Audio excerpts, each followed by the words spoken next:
नमस्कार, मैं माही गौतम और आप देख रहे हैं खबर समय जगत। खबर भोपाल से। भोपाल के बाग सिवनिया थाना पुलिस ने बड़ी सफलता हासिल करते हुए 8 लाख रुपए की नकबजनी यानी चोरी का खुलासा किया। 200 से अधिक सीसीटीवी कैमरे, तकनीकी सहायता और मुखबिर की मदद से पुलिस ने आरोपित दिलीप भूरिया रवि मावी एक विधि विरोध बालक को गिरफ्तार किया। आपको बता दें कि मुख्य आरोपी दिलीप भूरिया, जो पहले भी कई चोरी के मामलों में शामिल रह चुका है, वह कमला नगर थाना क्षेत्र का। आरोपियों के पास से चोरी किया हुआ सोने का डायमंड हार, चेन और टॉप्स बरामद किए गए। साथ ही चोरी में इस्तेमाल की गई स्कूटी भी जब्त की गई। पुलिस ने टीम को बनाकर आरोपियों की तलाश की और गुजरात से सूरत तक पहुंचकर दिलीप भूरिया को गिरफ्तार किया। आरोपी दिन में सूने मकानों में रैकी करके चोरी को अंजाम देते थे। इस मामले में और भी खुलासे होने की संभावना है।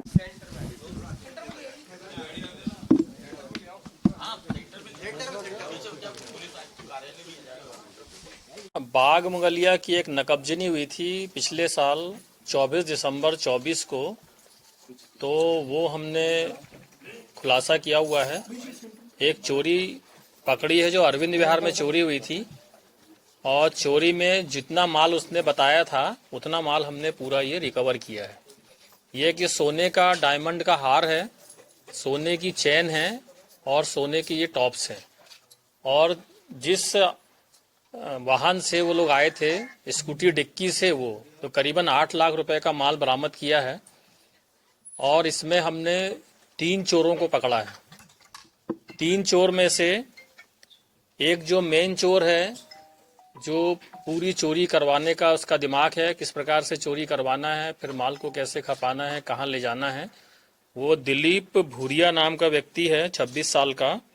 ये थाना कमला नगर का पुराना नकबजन है। इसके खिलाफ पहले से ही 8 चोरी के मामले दर्ज हैं। और दूसरा एक थाना कोतवाली झाबुआ का है, रवि मावी। इसके खिलाफ भी चोरी के अपराध दर्ज हैं। और एक ऐसा बालक है जिसने अपराध तो किया है, परंतु उसकी उम्र 18 वर्ष से कम है, यानी कि वो विधि का उल्लंघन करने वाला बालक है, जिसका नाम हम नहीं बता रहे हैं, ना हम पता बता रहे हैं, ना हम उसका फोटो डिस्क्लोज कर रहे हैं। तो ये भी उसमें शामिल है। और ये घटना वैसे होती है कि जहाँ भी सूना मकान है, पहले रैकी करना और फिर उसमें छोटे बच्चों का उपयोग करना, अंदर ताला तोड़ करके, यानी छोटे बच्चों का उपयोग करके ये चोरी करवाई गई है।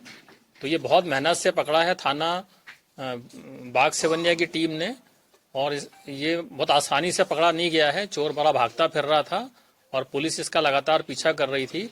तो माल भले ही आपको लगे कि 3 ही है, पर ये बहुत कठिनता से पकड़ा गया है।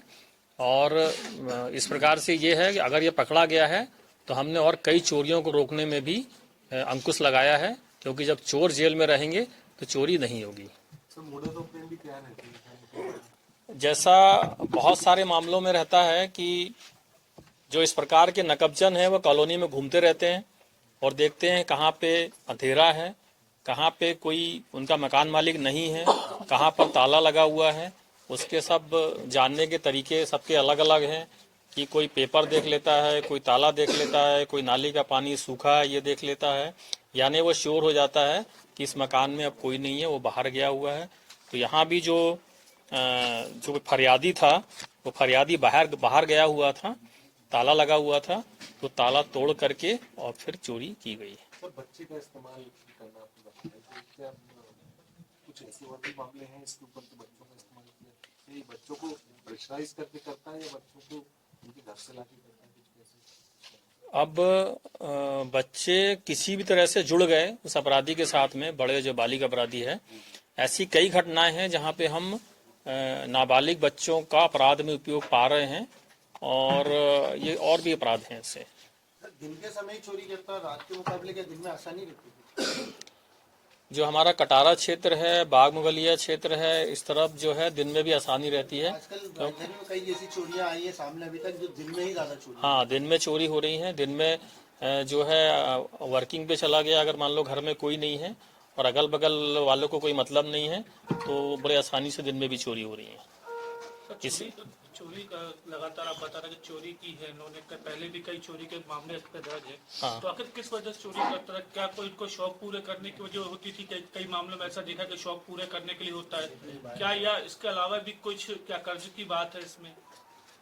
क्या मोटिव रहा इनका चोरी करने का? कर देना चाहोगे एडिशनल उसको एक बार लत लग गई है, चोरी से आसानी से पैसा मिल रहा है, मेहनत मजदूरी भी करते हैं, बेसिकली रहने वाले यहीं के हैं, झुग्गी बस्ती में रहते थे, मेहनत मजदूरी का काम भी है, लेकिन इसके साथ चोरी भी करते हैं। ऐसे कर्ज वर्ज वाली कोई कहानी नहीं है।